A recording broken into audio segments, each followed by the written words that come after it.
So hi everyone, welcome back to another video on the static keyword in Java. So let's do a deep dive into this keyword here. So what exactly is static keyword? Before I go into what exactly static keyword is and all those internals, let me give you an example. So what is static and opposite of static is dynamic. So we'll first learn what is static versus dynamic because these two are opposites. So once you know the meaning, if you see, this is a static page, which means how many ever users come, how many ever users request for Wikipedia, this is going to return the same Wikipedia page. This is a typical example of a static page. Let's go to another, let's say an example of a dynamic web. So this, on the other hand, is a dynamic web page wherein the user, like if if I log in, if I go sign into this website, then whatever items I might get here might be different from whatever items you might get. So Wiki is giving us a dynamic web page which is independent to every user, correct? So this is the difference between static and dynamic. So let's see that with an example here. Now if you see here, I created three classes of car object. Okay, so there are three classes, three cars basically, car 1, car 2 and car 3, and each of them have a name to it. So when I run this program, let me just comment this out for now. When I run this program, I get three different car names in output. Okay, you get three different car names. On the other hand, what happens when you have a static thing? So car has a car type which specifies which car type it is. So how many ever times I access this car type here with whatever reference, it gives me the same car type, which is basically going to be the petrol type. If you see here, you get petrol once corresponding to this line number 18, and you get petrol the second time corresponding to line number 16. So if you see, the car type is not being altered or changed whether you pass the name, what name you pass, and it is independent of how many ever objects you create. Let's say you create another object somewhere, some other time, and then you set, you wanted to have a different car type, and the car type of all of these objects is also affected. So this is not a very great example, but I hope you get the point. So car type is a class level field. In fact, if you see here, IntelliJ shows me a small warning. So why do you want to access car type with an object reference when it is a class level field? So better use it with this one. This looks better, right? So since anyhow it is not going to change, once you change car type, it is anyhow going to be reflected everywhere. Why not you use the class name instead of object name? So this suggestion is what IntelliJ is giving, and this is a very good practice to do, and that's why IntelliJ is suggesting as well. So this is what is the first thing about a static field. So this is what we have seen so far. So here in this case we have age, and here in this case we have something called car type, but both are accepted. And the second thing is about static block. So this is nothing but static variable. Okay, and now that we are going to see what is static block. Okay, let's see what a static block is. So in the car object, let me declare some static block. So this is static block. Let me print creating car object. Correct? This is valid, right? So this is valid. There are no errors here. If you see, there is some one warning. I don't know what that warning is. Okay, but it's never used. Okay, fine. That's not a big deal.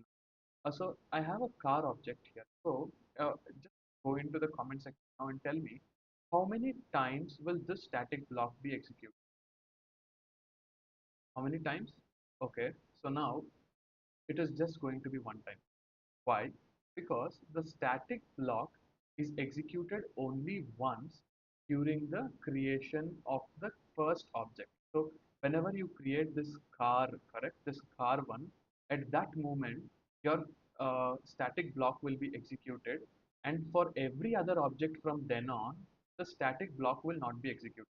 If you run it and see the output, you'll get it, right? Creating the car object. You got it only once, but you have created three objects.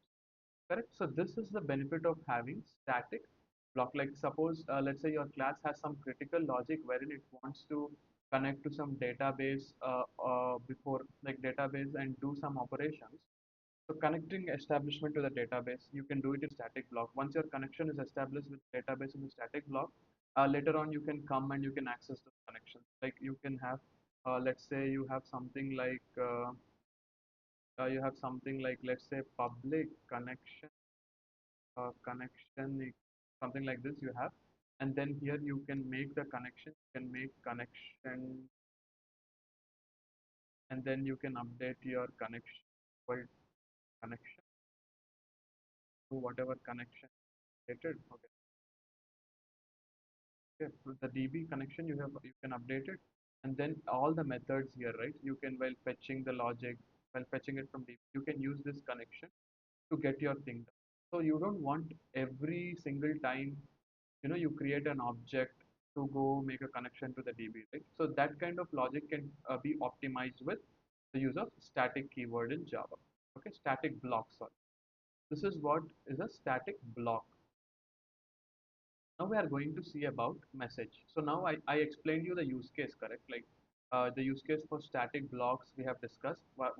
Then the use case of static variables we have discussed to represent some class level fields. Now we have something called static functions.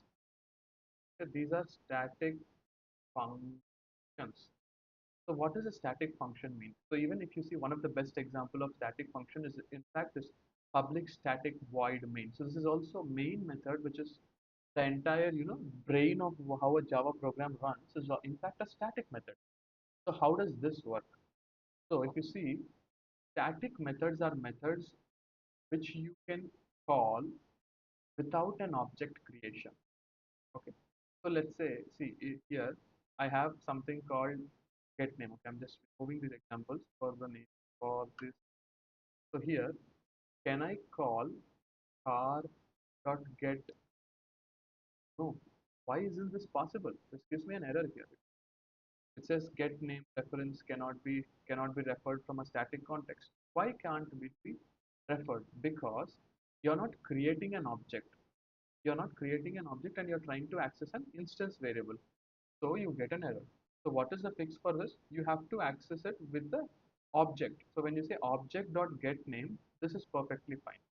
So how then if I have to write some code wherein I want it to be a method without creating an object, let's say public static void, and let's say create object, and we'll pass it a string name, and this will return as a new car object, and car car with this. So now if you see this logic, right, whenever now way of creating an object now turns to car dot create object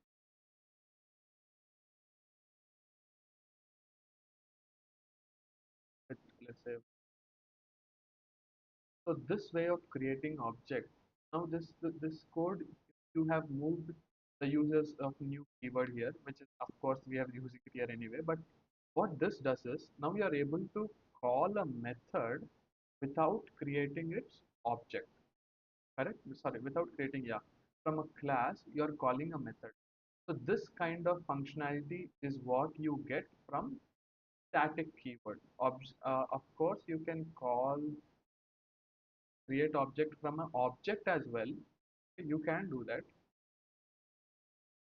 Okay, you again get you in fact get another object here, which you can again capture it somewhere here like this. Otherwise, okay. So this kind of functionality where you want to create an object, but you don't want to use the new keyword. You want to create an object. So that's when you can use this static code. So this is what a static function. So in a whole, there are three things. So okay, and one more good question is, why do we make the main method static? Because main method is where your execution starts. So Java has to call this method. Java will create an object of the main class. It will identify where the signature is matched.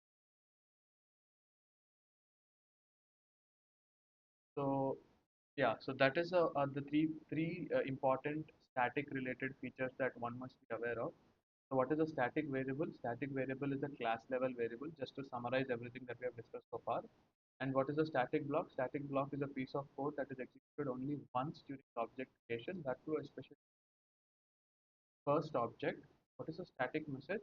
Static messages, static functions are those that you want them to be called without an object created. So that is when you have to use static functions. One, if you really want to know about this one, there's a very interesting design pattern called singleton pattern.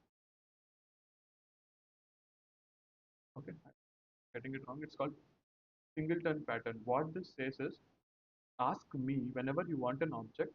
You ask me. Let's say you created a car object.